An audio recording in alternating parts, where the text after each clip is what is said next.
This is a brief overview of the 넷서포트 Tech Console available with School version 11. The Tech Console, as the name suggests, is designed specifically for use by technicians within a school environment. The Tech Console allows a technician to browse, discover and monitor all computers across all classrooms within the school at a single time. Once gathered and connected to, all of these computers can be viewed in a single view, or groups can be created based on classrooms or predefined groupings that the technician requires. In this case, we've connected to room 1. There are 16 computers, and we can see here all of the student computers as well as one teacher computer which has been identified with a different icon. We can see the current login details, client platform and a range of security and policy information which we'll cover shortly. In addition, in real time we can see the applications that are currently running on those computers, and for any that are relevant, which websites are currently open on those computers as well. Now, the Tech Console provides us with a range of tools. First and foremost, if we select an individual PC, we have the ability to view the client remotely, and if we select View Client, you'll see a simple remote control window appears along with a thumbnail to allow us to navigate around, and within that we can choose to scale that screen information to fit on our screen. We can view in either share, watch or control modes. We can view the computer full screen. We can transfer files. We can chat with the student. We can send them a message, remotely launch an application on the computer, transfer the clipboard to and from the computer, communicate audibly using the PC microphone, log them out, blank their screen, or capture a screenshot of any activity on that computer, as well as highlight and annotate the screen. Again, the key focus here is that if required, a technician can jump onto a student's PC and make any necessary amendments to the PC in question. We can also, on that chosen PC, we can also look at the inventory of a computer. We can edit the registry of a computer. We can pull up a remote command prompt for that computer and interact with it as if we were there. So let's pull up our command prompt, and you can see if we type in a standard network command, we'll immediately get back details of the configuration of that computer. Again, we have a register editor.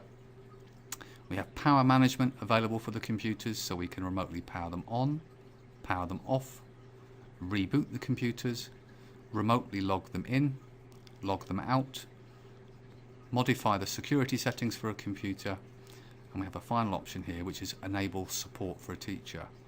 With this option enabled, an icon will appear on the teacher toolbar, allowing them one-click access to interact with a technician who's not in the room. So if we look at our students and our computers here, we might want to consider about some of these security and policy settings.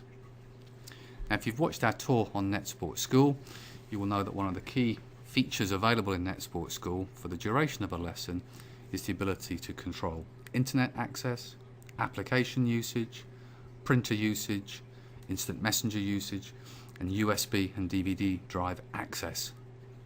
Now, that's all well and good, but that functionality is only present for the duration a teacher is connected to the student machines.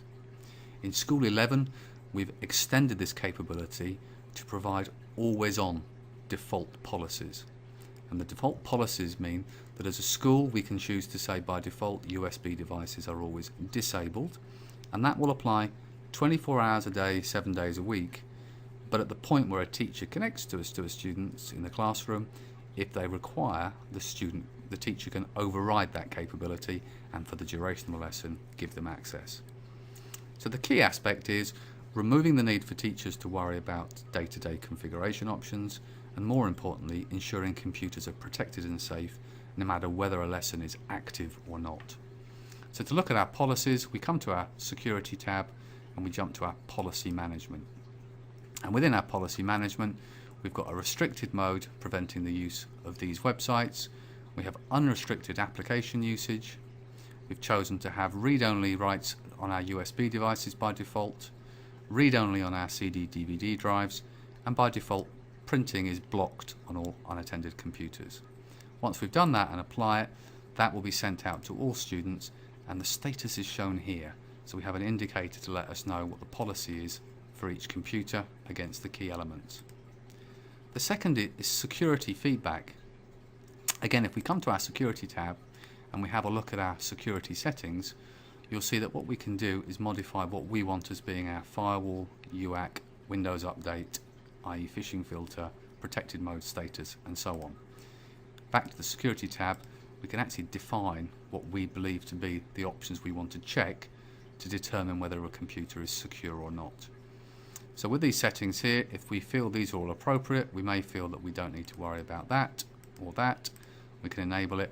Our computers currently are not secure. If we hover over an individual PC, we can see feedback on what needs to be done on those computers to bring them to our expected level of security. Again, these are new features included in School 11 and basically provide, at no extra cost, a set of tools for the IT technician to ensure that they can manage their computer infrastructure as easily as possible. From a tech support point of view, let's also look at this PC and find out a bit more about it. We also provide an inventory option, and you'll see now, if we maximize this, we have a full hardware inventory of this target computer. We can see all of its networking and storage information.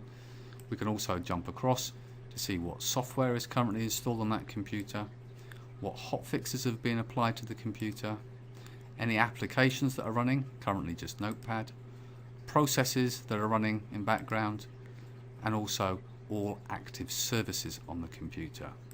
And again, we have the ability to interact with a service, start a service, stop a service, and so on, depending on our security criteria. So not only can we monitor what's happening in terms of usage terms, but the technician has quick access to all of the key system management and configuration tools within the classroom and across the enterprise as a whole. Now we're in view mode here. We can also jump across to a thumbnail mode, and you'll see now we have a classroom of computers. You'll see all the lines point back to Matthew Fairbrother, who is a teacher, and if we zoom in we can see there he is running the teacher console, and therefore quickly and easily the technician is able to see this is an active classroom, these are the student computers, and if necessary they can then interact with the teacher. All of these thumbnails, as you've seen, if we mouse over, pop up with a larger view to ensure we have quick visibility. And again, we can toggle back to our detail mode, and we can jump to different departments or have a view of all computers across the enterprise in a single action. As I indicated, the Technician's Console is provided at no extra cost and is available for all school computers. That concludes our brief tour of the main features within the NetSport Technician's Console. NetSport School, including the Technician's Console, is available for free download from www.netsportschool.com and can be installed on up to 50 computers and used without feature limitation for 30 days. If you require any specific input or advice on configuration and setup, or would like to organise a one-to-one technical training session, then please contact your account manager at NetSupport. Thank you for your time.